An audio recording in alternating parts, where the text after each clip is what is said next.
अब देखिए elastic constant में अगला कांस्टेंट जो लेंगे वो होगा modulus of rigidity. Modulus of rigidity,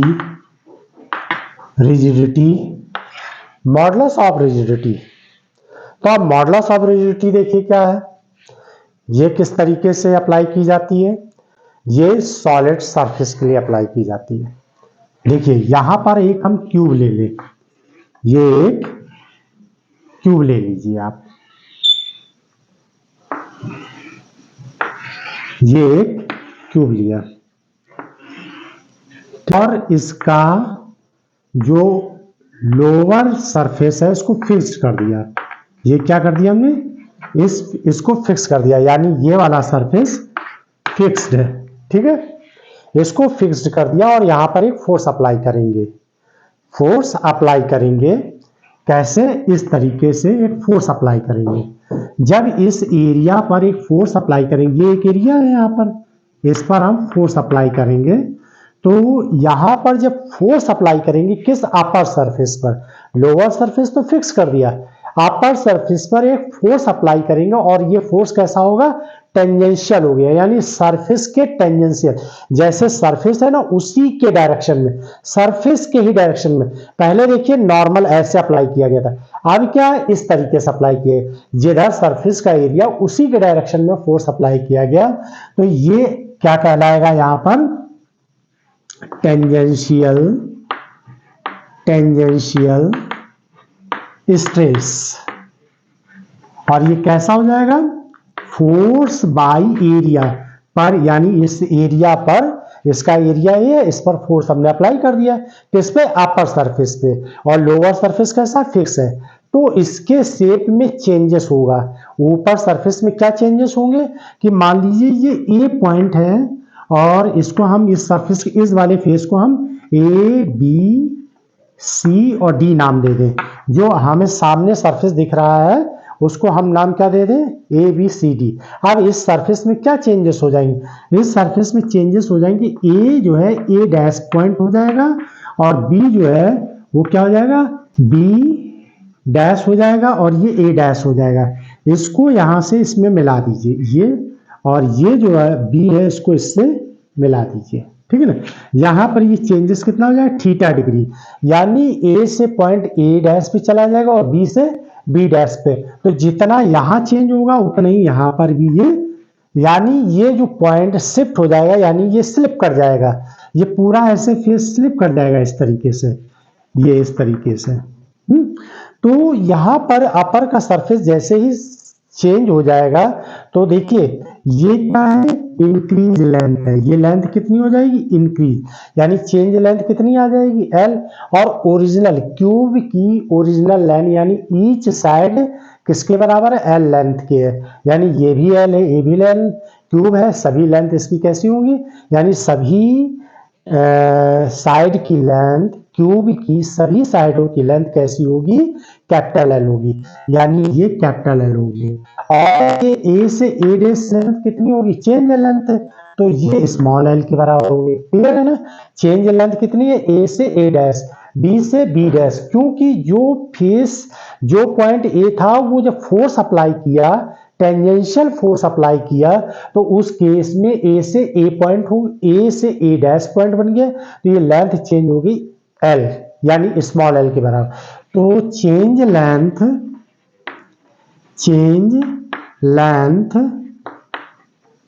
क्या हो जाएगी यहां पर, ए डैश, जिसको हम रिप्रेजेंट कर रहे हैं स्मॉल एल से। ओरिजिनल लेंथ कितनी हो जाएगी, ओरिजिनल लेंथ हो जाएगी, ये किसके बराबर, एल के है। अब देखिए अगर हम इस, ये राइट एंगल ट्रायंगल है, ऐसा राइट एंगल ट्रायंगल है, right angle triangle A dash A D कैसा है, राइट एंगल है, इज राइट एंगल ट्रायंगल है ना, राइट एंगल ट्रायंगल है, इसको हम ट्रायंगल से रिप्रेजेंट करते हैं, इस सिंबल को हम ट्रायंगल, तो ये राइट एंगल ट्रायंगल है ना। तो अब देखिए यहां पर ये तो 90 डिग्री हो गया, तो ये वाली लाइन ये थीटा एंगल बनी, तो ये बेस हो गई और ये कैसी होगी, परपेंडिकुलर हो गई। राइट एंगल ट्रायंगल में यही तो होता है ना, ये बेस हो जाएगी और ये क्या हो जाएगी, परपेंडिकुलर हो जाएगी, और ये वाली ए डैश डी क्या हो जाएगी, हाइपोटेन्यूज हो जाएगी। तो tan थीटा इक्वल क्या होगा, tan थीटा इक्वल हो जाएगा परपेंडिकुलर, यानी परपेंडिकुलर और ये बेस लेंथ, और ए डैश बराबर किसके है, चेंज लेंथ है। ओरिजिनल लेंथ क्या है, कैपिटल एल से रिप्रेजेंट की, और थीटा बहुत ही वेरी स्मॉल होगा। थीटा क्या, वेरी स्मॉल, तो tan theta equal to approximate किसके हो जाए, थीटा के हो जाए, approximate theta, tan theta equal to approximate theta हो जाए। क्यों, theta is very small, theta is very small angle. ठीक है ना, क्लियर है यहां तक। तो इस जगह पे अब इसको जो हम नाम देंगे, ये हो जाएगा, देखिए change length bye original length, और इसको हम नाम देंगे, क्या नाम देंगे, शेयरिंग स्ट्रेन।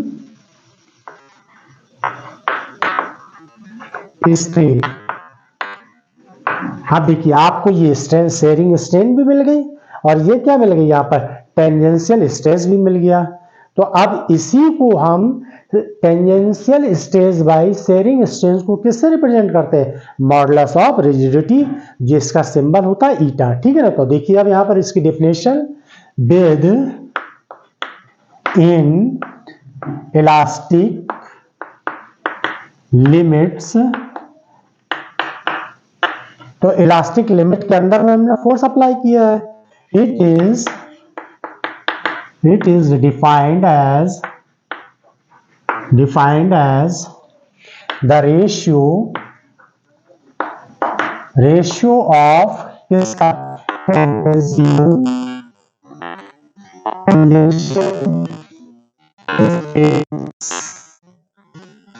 टू शेयरिंग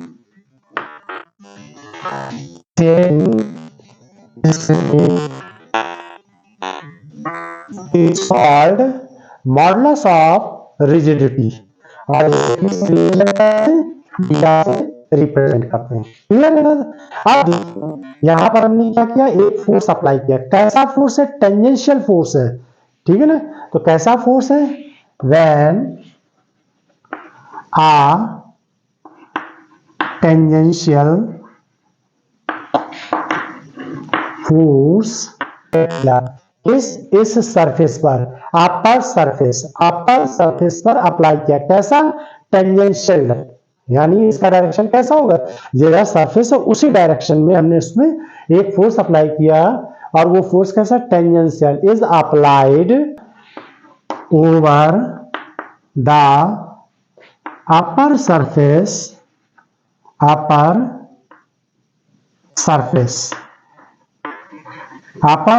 का मतलब है, यहां पर आप फेस भी लिख सकते हैं, ये अपर सरफेस है या ये अपर फेस कह लीजिए। इस पर जब हम अप्लाई करेंगे तो इससे क्या हो जाएगा, ये वाला पोर्शन कैसा हो जाएगा, स्लिप हो जाएगा, है ना, यानी ये वाला कैसा हो जाएगा, ऊपर वाला टेंजेंशियल डिस्प्लेस हो जाएगा, है ना, ऊपर वाला पोर्शन कैसा हो जाएगा, टेंजेंशियल डिस्प्लेस हो जाएगा। Surface face then it is change position, और पोजीशन कितनी चेंज हो जाएगी, ए से ए डैश हो जाएगी, एंड देखिए इस वाले सरफेस में ये ए से ए डैश हो जाएगी, और बी वाली एंड बी डैश हो जाएगी। तो ऊपर वाली सरफेस इस तरीके से चेंज हो जाएगी, अपनी पोजीशन चेंज कर देगी अपर सरफेस। तो मॉडुलस ऑफ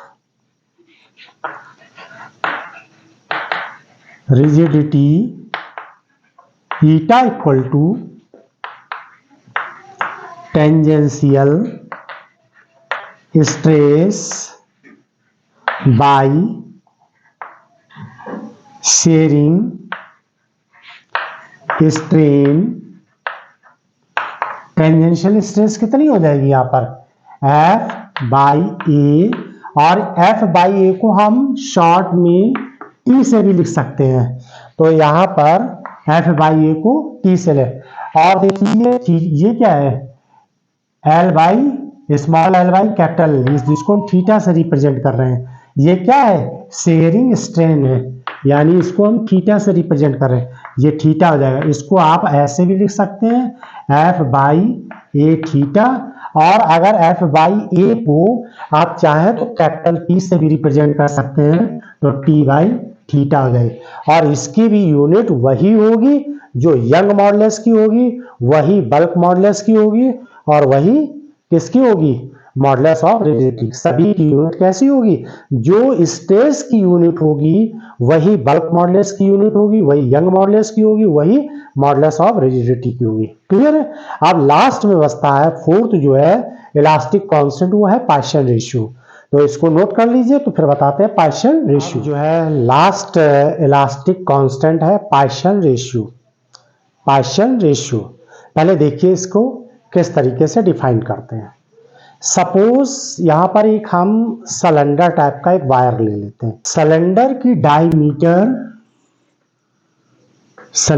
ये डायमीटर जो है कितनी है D है, कैपिटल D। ये कैपिटल D डायमीटर है, ठीक है ना, जिसको हम कैपिटल D से रिप्रेजेंट कर रहे हैं, ठीक है ना, डायमीटर कैपिटल D। और ओरिजिनल लेंथ इसकी है L, यानी ये इनिशियल लेंथ है, ठीक। अब इस पर हम एक फोर्स अप्लाई करेंगे, अब फोर्स अप्लाई करने में इसमें कैसे चेंजेस होंगे वो देखिए। ये सिलेंडर इस तरीके से, अब ये एक नया शेप फॉर्म हो जाएगा। अब इसकी डायमीटर चेंज हो गई, पहले कितनी डायमीटर थी D थी, कैपिटल D, चेंज होके कितनी होगी स्मॉल d के इक्वल हो गई, ठीक है। और यहां पर ये लेंथ जो है कितनी इंक्रीज हो गई, अब लेंथ इंक्रीज हो गई स्मॉल l, पहले कितनी थी L थी, यहां से यहां तक ये कैपिटल L थी लेंथ, अब जो कितनी हो गई स्मॉल l के बराबर ये इंक्रीज हो गई, ठीक है। यहां पर ध्यान देने वाली जो इंपॉर्टेंस बात यह है कि एक शेप चेंज हुआ लैटरल में और एक शेप चेंज हुआ लॉन्गिट्यूडिनल में। देखिए जब ये ऐसे इंक्रीज हुई लेंथ, तो ये ऐसे क्या हुई डिक्रीज हो गई। कैसे हो गई, ये डिक्रीज हो गई। देखिए जब ये चीज बढ़ी ऐसे तो ये डिक्रीज हो गई, यानी कि एक दूसरे के परपेंडिकुलर, एक दूसरे के परपेंडिकुलर। तो देखो लेंथ ऐसे इंक्रीज हुई, यानी लॉन्गिट्यूडिनल स्ट्रेन प्रोड्यूस हुआ, और इसकी डायमीटर में चेंजेस हुआ, यानी कि लॉन्गिट्यूडिनल के परपेंडिकुलर। ये देखिए पहले इतना था, बाद में इतना हो गया। तो देखिए ऐसे तो हम दिखा रहे कि नहीं, जब ये चीज ऐसे बढ़ी तो ये ऐसे हुआ, तो इसके कंपेयर में ये कैसा हुआ परपेंडिकुलर डिक्रीजिंग हुई। तो यहाँ पर दो फैक्टर निकल कर आते हैं, एक होता है लैटरल, तो जो लॉन्गिट्यूडिनल के परपेंडिकुलर चेंजेस होते हैं उसको बोलते हैं लैटरल स्ट्रेन। अब यहाँ पर ध्यान दीजिए, स्ट्रेन इक्वल टू होता है चेंज कॉन्फिगरेशन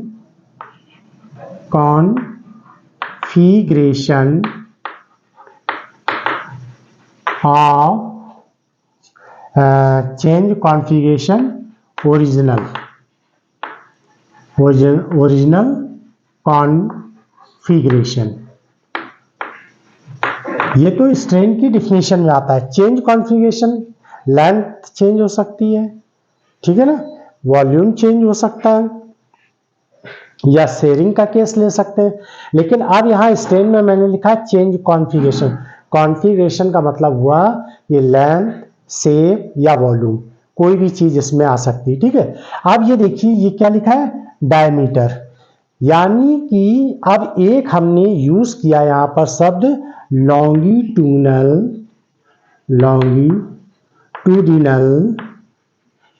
स्ट्रेन। तो लॉन्गिट्यूडिनल स्ट्रेन से तो आप यंग मॉडुलस में भी पढ़ चुके हैं।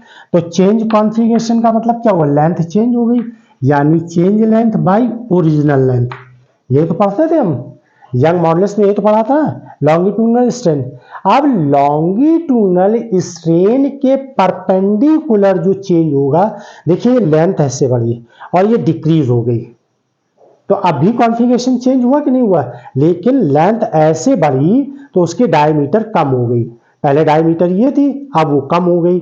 तो यानी कि जब ये ऐसे लंबाई बढ़ी तो चौड़ाई घट गई, तो यानी कि परपेंडिकुलर तो डिक्रीजिंग हुई। तो इस केस को हम लिखेंगे लैटरल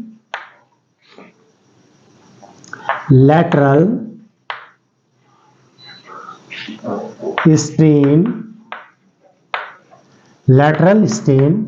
और ये हो जाएगा लैटरल स्ट्रेन में क्या हो जाएगा, चेंज कॉन्फ़िगरेशन। अब चेंज कॉन्फ़िगरेशन क्या हुआ, यहां पर स्मॉल डी में आ गया, चेंज होकर कॉन्फ़िगरेशन स्मॉल डी, और ओरिजिनल कॉन्फ़िगरेशन क्या था, कैपिटल डी था। ठीक है ना। तो लॉन्गिट्यूडिनल स्ट्रेन को हम किससे रिप्रेजेंट करते हैं, अल्फा से, और लैटरल स्ट्रेन को किससे रिप्रेजेंट करते हैं, बीटा से। तो इसको हमने लिख दिया यहां पर लैटरल स्ट्रेन को बीटा से और लॉन्गिट्यूडिनल स्ट्रेन को अल्फा से रिप्रेजेंट करते हैं। क्लियर है। आप देखिए पार्शियल रेशियो कैसे निकालते हैं। पार्शियल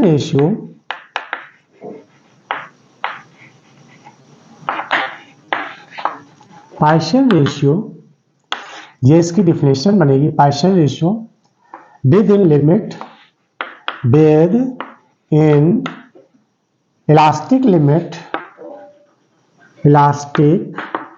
limits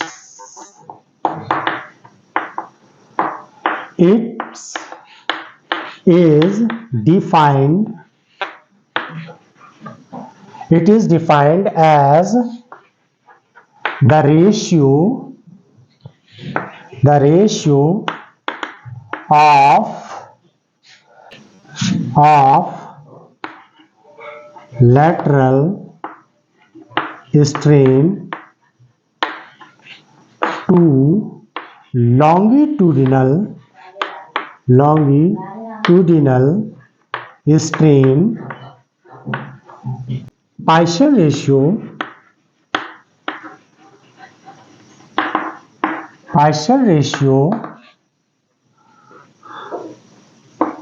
सिग्मा से रिप्रेजेंट करेंगे इसको, पार्शियल रेशियो को किससे, सिग्मा से रिप्रेजेंट करेंगे, और ये हो जाएगा यहां पर लैटरल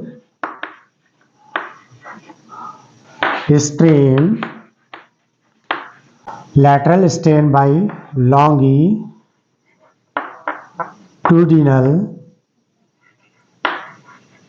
स्ट्रेन। अब लैटरल स्ट्रेन क्या निकाली हमने यहां पर, small d by capital d, small d by capital d, और लैटरल स्ट्रेन क्या निकाली, l by small l by capital l. तो ये डी, ये स्मॉल एल, कैपिटल एल ऊपर हो जाएगा, स्मॉल डी नीचे, और इसको हम सिग्मा से रिप्रेजेंट करते हैं। और दूसरी बात ये हो जाएगा यहाँ पर बीटा बाई अल्फा। तो ये जो है वैल्यू निकल कर आई है पार्शियल रेशियो की। क्लियर है।